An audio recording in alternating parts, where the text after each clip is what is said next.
नमस्कार दोस्तों, बहुत बहुत स्वागत है आप सभी का अतुल्य आर्यस के इस डिजिटल प्लेटफॉर्म पर। फ्रेंड्स, हम शुरू करने जा रहे हैं भारतीय अर्थव्यवस्था और साथ ही साथ हम अर्थशास्त्रीय अवधारणाओं के विषय में भी डिस्कस करेंगे। आज की हमारी जो पहली क्लास है और जो हमारा पहला टॉपिक रहेगा वो है बजट निर्माण।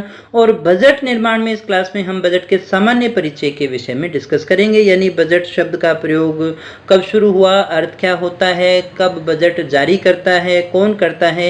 ये जो सारी इंपॉर्टेंट इन्फॉर्मेशन है आपसे परीक्षाओं में पूछी जाती है, उनके विषय में बड़े अच्छे से आज अपने डिस्कस करने वाले हैं। दोस्तों, वैसे तो जो इकोनॉमिक्स है वो काफ़ी टिपिकल सब्जेक्ट बहुत सारे बच्चों को लगता है, लेकिन हमने कोशिश की है कि क्लास को आसान किया जाए, टॉपिक को आसान किया जाए कि आप उन चीज़ों को अच्छे से समझ सकें। अगर आप इकोनॉमिक्स के बैकग्राउंड से नहीं है तो भी आप इस क्लास को अच्छे से समझ पाएंगे, टॉपिक आपका बिल्कुल आराम से क्लियर हो जाएगा। पूरा ध्यान आप अपनी क्लास पे ही बनाए रखिएगा, स्क्रीन पे आपका ध्यान रहना चाहिए, कुछ भी हम यहाँ पर छोड़ने वाले नहीं हैं और बड़े इंटरेस्टिंग और आसान ढंग से हम इसको डिस्कस करने वाले हैं दोस्तों। तो चलिएगा शुरू करते हैं आज की क्लास को और बात करते हैं बजट के विषय में। बजट किसे कहते हैं दोस्तों? तो दोस्तों, बजट किसे कहते हैं? तो सबसे पहले हम बात करते हैं बजट के शाब्दिक अर्थ की बजट का जो शब्द है, इस बजट शब्द का शाब्दिक अर्थ क्या होता है। तो ये जो शब्द है बजट, जो शब्द है ये कहाँ से लिया गया है? बुल्गा शब्द से लिया गया है, जो कि लैटिन भाषा का शब्द है। अब समझिएगा इस बात को कि ये जो शब्द है, जिस बजट शब्द की अपने बात कर रहे हैं, ये बुल्गा से बना हुआ शब्द है। यानी बजट जो शब्द है वो किस शब्द से बना हुआ है दोस्तों? वो बुल्गा शब्द से बना हुआ है। और इस बुल्गा शब्द का अर्थ क्या होता है? चमड़े का थैला। क्या होता है दोस्तों? बुल्गा शब्द का अर्थ होता है चमड़ा का थैला। और बुल्गा जो शब्द है वो लैटिन भाषा का शब्द है और इसी से बजट शब्द का निर्माण हुआ। कैसे हुआ दोस्तों? तो सबसे पहले ये बुल्गा शब्द ही था, इसके बाद में ये जो शब्द है वो फ्रांस की भाषा में बाउगेट हो जाता है। देखिएगा, हमने क्या कहा, एक शब्द था हमारे पास में बुल्गा, और बुल्गा कौन सी भाषा का शब्द था दोस्तों? ये लैटिन भाषा का शब्द था। अब इस बुल्गा शब्द का अर्थ क्या हुआ करता था? इसका अर्थ था चमड़े का थैला। और जब ये फ्रांस की भाषा में पहुंचा तो ये बन गया बाउगेट। क्या बन गया दोस्तों? बाउगेट बन गया। और इसके थोड़े बहुत अपभ्रंश के बाद में ये अंग्रेजी में जाता है, वहाँ पर पहले बोगेट बनता है, फिर बोजेट बनता है, कई जगह ये आपको बुजट शब्द भी मिल जाएगा दोस्तों। और इस रूप में ये आपसे परिवर्तित होता चला गया। तो बुल्गा से बना बोगेट, फिर बोजेट और फिर बन गया बुजेट, और बुजेट से ही बना हुआ शब्द कौन सा है? बजट शब्द है दोस्तों। और बजट शब्द का अर्थ क्या होता है? तो बजट शब्द का अर्थ होता है चमड़े का थैला। यानी ये जो बजट शब्द है मूल रूप में हम किससे कहेंगे? बुजट या फिर बोजेट शब्द से बना हुआ है। और इस बोजेट शब्द का अर्थ होता है चमड़े का थैला। आपने पहले देखा होगा कि चमड़े के थैले के अंदर डाल करके जो है वित्त मंत्री बजट को लेकर के आता है, जादू का पिटारा भी इसको कहते हैं। तो बजट शब्द जो है वो बुजट से बना है। और ये पहले, इससे पीछे जाएंगे तो अंग्रेजी से पहले फ्रांस और फ्रांस से पहले लैटिन, यानी ये लैटिन भाषा का बुल्गा शब्द है। बुल्गा का अर्थ होता था चमड़े का थैला, और बुल्गा से बना बोगेट से फिर आगे बोगेट बोजेट होता हुआ ये किसमें परिवर्तित हो गया? बोजेट शब्द से ये बजट शब्द में परिवर्तित हो गया। तो ये तो था शब्द का इतिहास, यानी किस प्रकार से हुआ। यानी बजट शब्द का अर्थ तो चमड़े का थैला होता है, लेकिन हम तो बजट पारित करते हैं। उस बजट शब्द का वास्तविक अर्थ क्या होता है? तो वास्तव में जो बजट का अर्थ होता है, बजट का अभिप्राय है वो साल भर के आय व्यय का लेखा जोखा। यानी बजट जो शब्द है, ये जो बजट शब्द है, इसका अर्थ क्या होता है? किसी भी सरकार के, किसी भी व्यक्ति के, किसी भी संस्था के एक साल के आय और व्यय का कितना आया और कितना गया, यानी कितनी इनकम हुई और कितना खर्चा हुआ, उसका जो लेखा जोखा है वही क्या कहलाता है? बजट कहलाता है दोस्तों। अब यहाँ देखिएगा, दो प्रश्न हमारे पास में उठते हैं। अगर आपसे पूछा जाए बजट किसे कहते हैं, तो बजट कहते हैं आय व्यय के लेखे जोखे को। लेकिन हम बजट के शाब्दिक अर्थ की बात करें तो फिर चमड़े का थैला हो जाएगा। और अगर आपसे पूछा जाए भी बजट शब्द का अभिप्राय क्या है, तो बजट शब्द जो प्रयोग किया जाता है व्यवहारिक तौर पर वो आय व्यय के लेखे जोखे के लिए किया जाता है, जो एक वर्ष में किसी भी सरकार के द्वारा किया जाता है। अब धीरे धीरे इसके आगे अपने और विस्तार में चलते हैं, विश्व स्तर पर चलते हैं और हम डिस्कस करते हैं विश्व स्तर पर बजट प्रणाली का जनक किसे माना जाता है। अगर हम कहें विश्व में सबसे पहले बजट किसने प्रस्तुत किया, या फिर विश्व के अंदर जो है बजट प्रणाली का जनक हम किसे मानते हैं, तो यहाँ ध्यान दीजिएगा कि विश्व में सबसे पहले बजट की घोषणा की गई थी 1733 में, और करने वाले कौन थे? ब्रिटिश प्रधानमंत्री रॉबर्ट वॉलपोल।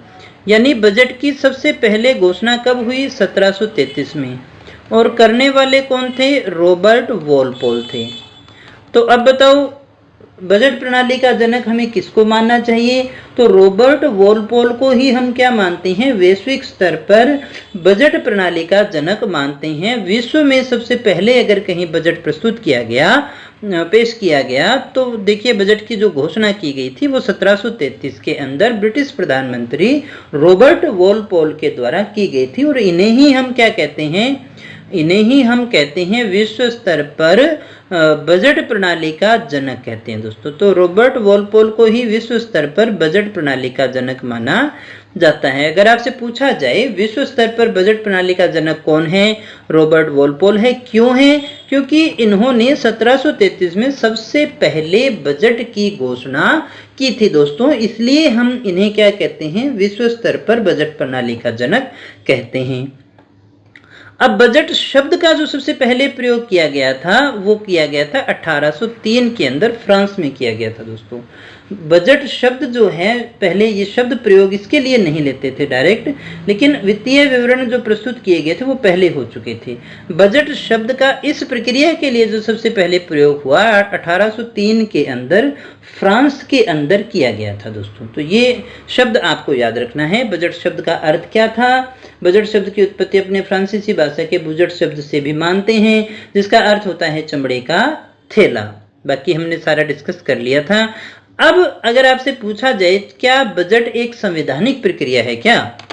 देखिएगा बड़ा अच्छा प्रश्न है। तो बजट संवैधानिक प्रक्रिया है या नहीं, बताइएगा दोस्तों। बजट संवैधानिक प्रक्रिया है या नहीं?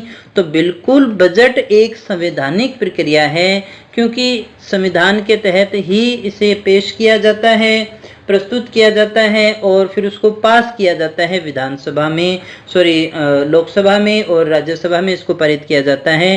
तो ये हमें ध्यान रखना है क्योंकि ये एक संवैधानिक प्रक्रिया है। तो फिर क्या इसका संविधान में कहीं उल्लेख है क्या? नहीं, फिर इसका उल्लेख नहीं है। किसका उल्लेख नहीं है दोस्तों? बजट शब्द का हमारे संविधान में कहीं भी कोई उल्लेख नहीं है। अब बजट तो प्रस्तुत होता है, बजट एक संवैधानिक प्रक्रिया भी है, लेकिन बजट नाम का जो शब्द है वो हमें कहीं पर भी संविधान में देखने को नहीं मिलेगा। मैं ये कहना चाहता हूँ कि आप कॉन्स्टिट्यूशन उठाएंगे तो ये एक संवैधानिक संस्था तो है, संवैधानिक प्रक्रिया तो है, लेकिन अब संविधान की किताब में आपको कहीं भी बजट शब्द नहीं मिलने वाला है। तो फिर वो कौन सा शब्द है दोस्तों? तो वो जो शब्द है वो है वित्तीय विवरण। और कौन से अनुच्छेद में है? 112 नंबर अनुच्छेद में सरकार के वित्तीय विवरणों का उल्लेख किया गया है दोस्तों। तो इस प्रकार से हम ये कह सकते हैं कि संवैधानिक प्रक्रिया तो है और उसका जो उल्लेख डायरेक्ट कहीं नहीं है। और अभी हमने ये पढ़ा भी ना कि बजट शब्द का अर्थ क्या होता है? वित्तीय विवरण। तो 112 से ये हमें स्पष्ट होता है कि सरकार, केंद्र सरकार एक वर्ष के आय व्यय का लेखा जोखा जो है वो प्रस्तुत करती है। अगर आपसे पूछा जाए कहाँ के अनुच्छेद में है तो 112 में है, लेकिन बजट शब्द का कहीं भी उल्लेख नहीं किया गया है। यही राज्य सरकार के लिए भी होता है। राज्य सरकार के लिए ये आर्टिकल 202 में है, अनुच्छेद 202 के अनुसार राज्य सरकार के वित्तीय विवरण का उल्लेख किया गया है और केंद्र सरकार के अनुसार जो है वो 112 के अंदर किया गया है। तो ये दोनों चीजें आपको याद रखनी है। फिर दोहरा रहा हूँ, बजट शब्द का उल्लेख नहीं है, बजट शब्द के स्थान पर इसका पर्यायवाची लिया है हमने, और वो पर्यायवाची कौन सा है? वो पर्यायवाची है वित्तीय विवरण, ये लिया है हमने। इसके बाद में दोस्तों आगे और अपने डिस्कस करते हैं। तो देखिएगा, बजट कितने वर्ष का वित्तीय विवरण प्रस्तुत करता है, यानी एक साल में जो बजट पेश किया जाता है, अभी जो फरवरी 2021 में बजट पारित हुआ है, तो उसमें कितने वर्षों का लेखा जोखा होता है दोस्तों। तो आपको ये अच्छे से याद रखना है, बजट में केंद्र सरकार के द्वारा 3 वर्षों से संबंधित आंकड़े प्रस्तुत किए जाते हैं। अब देखिएगा क्या कहा मैंने, फिर से सुन लीजिएगा। जो बजट पेश होगा उसमें 3 सालों के आंकड़े होंगे, यानी ये 3 सालों के आय व्यय से संबंधित होता है दोस्तों। इसमें 3 साल कौन कौन से, एक तो पिछले वर्ष के, जैसे मान लीजिएगा अभी हम बात करें 1 फरवरी 2021 को जो बजट पारित हुआ है उसमें क्या था, पिछले वर्ष का आय का लेखा जोखा, यानी 2019-20 ये समाप्त हो चुका है, तो उसके सारे डाटा हमारे पास में आ चुके हैं। तो एक तो पिछले वर्ष के वास्तविक आय व्यय का लेखा जोखा हमें प्राप्त हो चुका होता है, जो इसमें दे दिया जाता है। दूसरा हमारे पास में आता है चालू वर्ष, यानी करंट ईयर कौन सा है जिसका हमने प्रस्तुत किया था 2020-21 का, तो ये आपका रह जाएगा 2020-21 वाले की ही अपनी बात करें दोस्तों, यहाँ ध्यान दीजिएगा। तो ये होगा चालू वर्ष का संशोधित आय व्यय, कौन से का, चालू वर्ष का। भी चालू कौन सा है, क्योंकि देखिएगा चालू कौन सा हुआ, 1 फरवरी 2021 है, ये कब खत्म होने वाला है, ये मार्च 2021 में खत्म होगा ना, क्योंकि 1 अप्रैल से लेकर के 31 मार्च तक होता है हमारा फाइनेंशियल ईयर। कौन सा है दोस्तों, फाइनेंशियल ईयर कौन सा है, 1 अप्रैल से लेकर के 31 मार्च तक होता है। हमने बजट कब पेश किया है, 1 फरवरी 2021 को, यानी 2021 वाला फाइनेंशियल ईयर, यानी ये अभी 2020-21 पूरा नहीं हुआ है, तो इसके जो संशोधित आंकड़े हैं वो इसमें आते हैं। और तीसरा जो होता है आगामी वर्ष कौन सा होगा दोस्तों, आगामी वर्ष हमारे पास में आता है 2021 और 22। इन 3 वर्षों के आंकड़े जो हैं इस बजट में प्रस्तुत किए जाएंगे। अब इसको एक बार फिर से मैं समझा देता हूं ताकि आप इसको अच्छे से समझ सकें। 3 साल कौन कौन से होंगे, देखिएगा दोस्तों, आगामी वर्ष हम कौन से वर्ष का वित्तीय विवरण प्रस्तुत कर रहे हैं, 2021-22 का ना। तो 2021-22 का जो ईयर होगा तो वो 1 अप्रैल से 31 मार्च 2022 तक होगा, यानी 1 अप्रैल 2021 से शुरू होगा। तो उसके जो आंकड़े होंगे वो तो कौन से होंगे, अनुमानित ही होंगे ना, वो हम इतना खर्च करेंगे इसके ऊपर, यानी 2021-22 का यहाँ होगा। अब चालू वर्ष कौन सा है, क्योंकि हमारा ये चालू तो किससे होगा, 1 अप्रैल से होगा, लेकिन हम बजट प्रस्तुत कर रहे हैं फरवरी के अंदर ही, यानी अभी तो 2 महीने पड़े हैं अपने पास में, फरवरी और मार्च का महीना पड़ा है ना। तो चालू वर्ष के जो संशोधित आंकड़े हैं वो भी इसमें बताए जाते हैं। और पिछले वर्ष के, यानी पिछला वर्ष कौन सा था, 2019-20 का, 2019-20 का जो ईयर था उसके तो सारा डाटा अब तक आ चुके हैं ना हमारे पास में, क्योंकि उसका तो 31 मार्च क्या हो चुकी है, क्लोजिंग हो चुकी है, उसके बिल्कुल वास्तविक आंकड़े हमें प्राप्त हो चुके होते हैं। तो ये 3 सालों का जो वित्तीय विवरण है वो इसमें प्रस्तुत किया जाता है दोस्तों। अब आगे हम बात करें कि बजट का वित्तीय वर्ष होता कौन सा है, कौन से साल से, कौन से महीने से लेकर के कौन से महीने तक होता है। तो बजट का संबंध एक वित्तीय वर्ष से होता है, जो कि वर्तमान में 1 अप्रैल से 31 मार्च तक है। यानी बजट का वित्तीय वर्ष कौन सा होता है, 1 अप्रैल से 31 मार्च तक का जो फाइनेंशियल ईयर है हमारा, उसको जो है ये बजट जारी किया जाता है।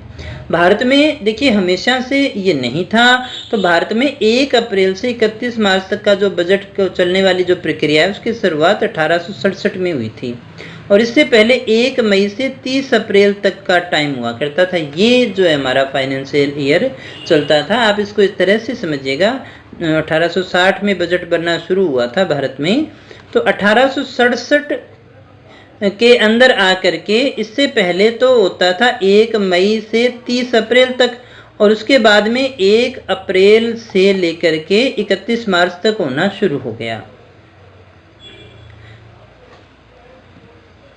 बजट और राजकोषीय नीति में क्या फर्क है दोस्तों, ये हम दोनों साथ में ही पढ़ते हैं, क्योंकि बजट और राजकोषीय नीति में संबंध भी है और दोनों में अंतर भी है। तो यहाँ सबसे पहले हम बात करें कि बजट क्या है दोस्तों। बजट वास्तव में सरकार की जो राजकोषीय नीति है उसी का एक भाग हुआ करता है दोस्तों। अब यहाँ ये बात समझ लीजिएगा कि वित्त से संबंधित दो नीतियां बनती हैं, एक तो बनती है मौद्रिक नीति और एक बनती है राजकोषीय नीति। मौद्रिक नीति तो कौन बनाता है दोस्तों, आरबीआई बनाता है, लेकिन राजकोषीय नीति कौन बनाता है, ये सरकार बनाती है। इसमें कहाँ से टैक्स बढ़ाना है, घटाना है, आय व्यय सब कुछ, ये सारा डिस्कशन राजकोषीय नीति के अंतर्गत किया जाता है। तो राजकोषीय नीति का ही एक भाग मानते हैं। कैसे, सरकार देखिएगा अपनी जो भी राजकोषीय नीति है, सरकार अपनी राजकोषीय नीति बनाती है तो उसमें हर वर्ष 3 मदों पर विचार करती है।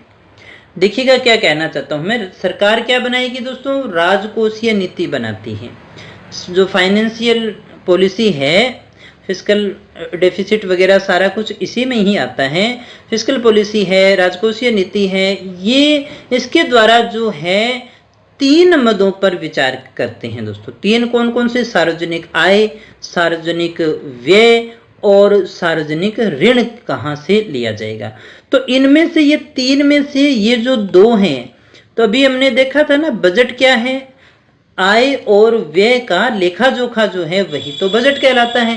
तो सार्वजनिक आय और व्यय की चर्चा तो इसमें की जाती है, लेकिन इसमें अपने ऋण की चर्चा न करें तो फिर ये क्या कहलाएगा, ये बजट कहलाता है। तो राजकोषीय नीति का ही इस प्रकार से ये क्या हो गया, एक भाग हो गया, क्योंकि बजट केवल 2 बातों पर विचार करता है, सार्वजनिक आय और सार्वजनिक व्यय के रूप में ही देखता है। तो इसीलिए ये क्या कहलाएगा, ये इससे थोड़ा सा डिफरेंट हो गया और राजकोषीय नीति का ही अपने इसे एक भाग मान करके चलते हैं। ये राजकोषीय नीति का ही एक भाग होगा दोस्तों। आगे बढ़ते हैं और हम बात करते हैं भारत में बजट प्रणाली का विकास, यानी भारत में कब बजट बनना शुरू हुआ और भारत में कैसे इसका विकास हुआ। तो सबसे पहली बात कि भारत में सबसे पहला बजट कब बना, किसके टाइम में, तो लॉर्ड कैनिंग के समय बना था। ईस्ट इंडिया कंपनी का टाइम था और ईस्ट इंडिया कंपनी के जेम्स विल्सन ने 18 फरवरी 1860 को इसे प्रस्तुत किया था दोस्तों। तो देखिएगा अंग्रेजों के समय में ये बजट पास हुआ 18 फरवरी 1860 को। भारत में पहला बजट, हम देखिएगा पूरे भारत में जो पहला बजट पेश हुआ है हम उसकी बात करें तो भारत में जो पहला बजट है वो 18 फरवरी 1860 को पेश किया गया था। किसके द्वारा, जेम्स विल्सन के द्वारा इसे प्रस्तुत किया गया था। इसीलिए ये जो जेम्स विल्सन है इसे ही हम भारतीय बजट प्रणाली का जनक मानते हैं। तो अगर आपसे पूछा जाए भारत में जो बजट व्यवस्था है उसका जनक हम किसे कहते हैं, तो भारतीय बजट व्यवस्था का जो जनक है वो जेम्स विल्सन को माना जाता है, क्योंकि इन्होंने सबसे पहले क्या किया था, बजट को पेश किया था भारत के अंदर ईस्ट इंडिया कंपनी के टाइम, लॉर्ड कैनिंग के समय 18 फरवरी 1860 के अंदर देखिए बजट भारत में पेश हो गया था। नंबर 1 बात। फिर उसके बाद में देखिएगा जो यहाँ चेंज होता है कि एक तो हमारे यहाँ पर रेल बजट और आम बजट 2 बजट पेश होते हैं, तो कई बार उनको एक कर दिया गया और कई बार अलग कर दिया गया। तो देखिएगा 1923-24 के अंदर क्या हुआ, विलियम ओकवर्थ कमेटी बैठी एक, और इसी की रिपोर्ट के आधार पर रेल बजट को आम बजट से अलग कर दिया गया।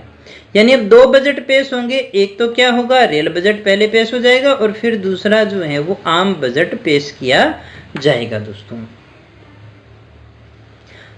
तो देखिएगा अगर आपसे पूछा जाए जैसे अभी 2017 के अंदर फिर से रेल बजट और आम बजट को क्या कर दिया गया, एक कर दिया गया।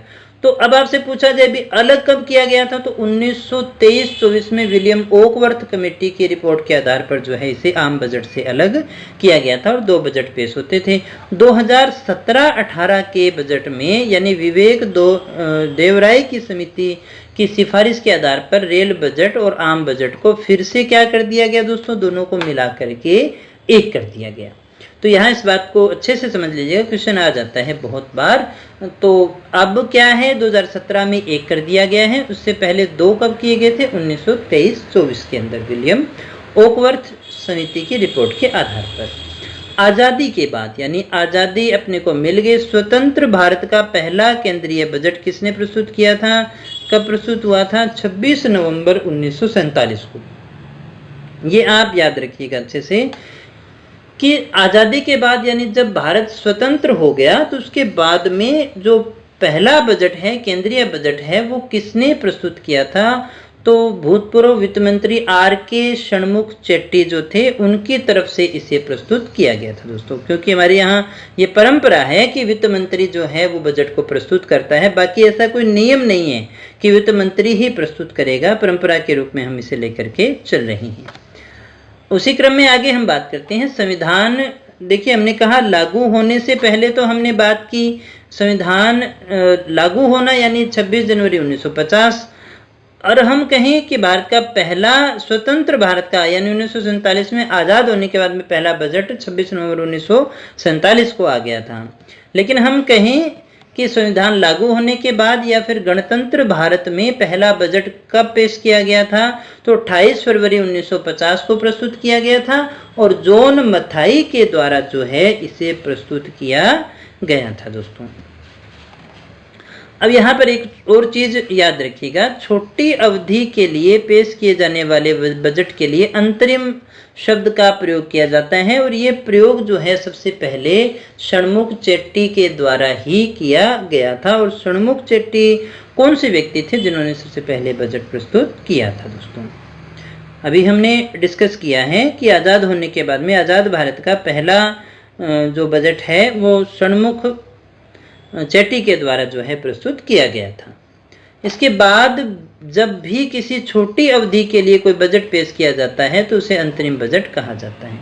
अब इसके बाद में थोड़े टाइम के लिए ना, जब बजट सत्र नहीं है या थोड़ी अवधि के लिए कोई बजट प्रस्तुत किया जाता है तो हम उसे अंतरिम बजट के नाम से जानते हैं।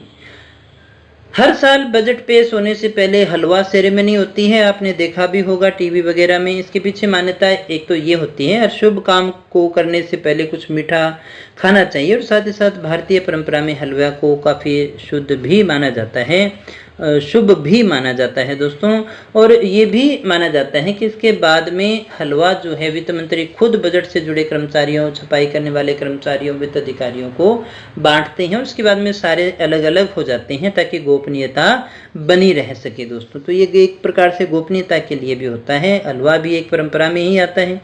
इस हलवे के बनने और बंटने के बाद ही बजट के दस्तावेजों को छापने की प्रक्रिया शुरू होती है दोस्तों। 18 फरवरी 1860 से लेकर के, एक बड़ी ही अलग सी बात है कि 18 फरवरी 1860 से लेकर के 1955-56 तक क्या था? बजट केवल अंग्रेजी में ही आता था दोस्तों। यानी बजट किस में आ रहा था? अंग्रेजी में ही आ रहा था। लेकिन 55-56 के बजट के दौरान जो वित्त मंत्री भी थे सीडी देशमुख जो थे, इन्होंने आगामी बजट जो है वो हिंदी और अंग्रेजी दोनों में प्रस्तुत करने की बात की थी दोस्तों। तो पहले ये किस में आता था दोस्तों? ये केवल अंग्रेजी में आता था, बाद में ये हिंदी और अंग्रेजी दोनों में ही आना शुरू हो गया दोस्तों। आगे हम बात करते हैं 1958-59 में। देखिएगा, पहले ये नहीं था कि बजट कब प्रस्तुत होगा, उसके लिए कोई दिन या महीना निश्चित नहीं था। 1958-59 का जब बजट था तो नेहरू जी ने ये कहा कि आने वाले समय से सभी जो बजट हैं वो फरवरी माह के अंतिम कार्य दिवस को ही प्रस्तुत होंगे। यानी बजट पहले कब आता था? हमेशा से फरवरी के लास्ट दिन आता था दोस्तों। और उसके बाद में ये भी नियम जो है वो परिवर्तित हो गया। याद रखिए 17-18 में देवराय समिति वापस इम्पोर्टेंट है। अब इसमें ये कहा गया कि फरवरी के पहले कार्य दिवस पर, अगर 1 तारीख की छुट्टी है तो 2 तारीख को कर लेंगे, तो फरवरी माह के पहले कार्य दिवस पर प्रस्तुत करने की बात हुई। अब इस बात को फिर से समझ लीजिएगा, हमने क्या कहा कि 1958-59 के बजट में, उससे पहले ऐसा कोई प्रावधान नहीं था कि फरवरी में होगा। 1958-59 में नेहरू जी ने ये कहा कि अब से बजट जो है वो फरवरी माह के लास्ट दिन प्रस्तुत होंगे, लास्ट दिन इसको प्रस्तुत किया जाएगा। लेकिन ये नियम चेंज हो गया 2017-18 के अंदर, ये परंपरा समाप्त हो गई। किसकी सिफारिश पर? विवेक देवराय समिति की सिफारिश पर, क्योंकि बाद में समय नहीं बचता है इसलिए। तो फरवरी माह के प्रथम कार्य दिवस पर ही इसे प्रस्तुत करने की बात की थी दोस्तों। एक और चीज की 1999 तक ये जो है कब प्रस्तुत किया जाता था? शाम को 5 बजे प्रस्तुत किया जाता था। केंद्रीय बजट की घोषणा कब होती थी? शाम को 5 बजे होती थी दोस्तों। लेकिन एनडीए सरकार के एक वित्त मंत्री हैं यशवंत सिन्हा, उन्होंने ये कहा कि सुबह 11 बजे पेश किया जाएगा दोस्तों। तो बजट अब कब प्रस्तुत होता है? 11 बजे सुबह प्रस्तुत होता है और फरवरी के पहले दिन होता है।